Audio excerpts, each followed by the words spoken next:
వైరాగ్యాన్ని సంకల్పించి తపస్సు చేసేస్తారు. స్వయం విధాత తపస్స ఫలానాం కేనాపి కామేన తపశ్చచార అని. అలాగే అమ్మవారు కూడా అందరికీ ఆమె సిద్ధిదాత్రి నేను చెప్పుకున్నాం.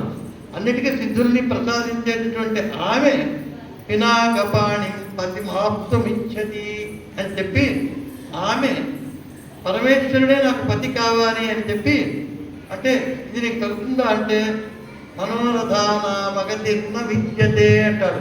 కోరుకోవడంలో తప్పులేదు కదా, తప్పక నా కోరిక తీరుతుంది, నేనే సిద్ధిదాత్రి అన్నమాట, చెప్పకే చెబుతూ పడుతుంది అనమాట.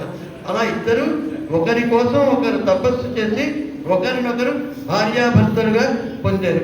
అటువంటి అన్యోన్యమైనటువంటి జంట ఏదైనా ఉంది అంటే విశ్వంలో మొత్తం మీద 14 భువనాలు పార్వతీ పరమేశ్వరుడు కళ్యాణం అనమాట.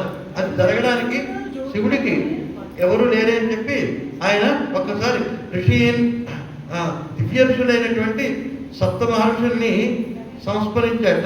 ఒక్కసారి స్మరణమాత్రము చేతనే వాళ్ళు వస్తారు. వచ్చేటప్పుడు మామూలుగా రాకూడదు, పెళ్లి మాటలు వెళ్ళేటప్పుడు వాళ్ళతో పాటుగా ఒక స్త్రీ కూడా ఉంటారు. అందుకోసం సారుంధతికా సంప్రాప్త, అరుంధతితో పాటు సప్త మహర్షులు కూడా వచ్చారు. అందుకోసం ఇప్పటికీ కూడా వివాహాల్లో ముందర అరుంధతీ దేవిని కూడా చూపిస్తారు.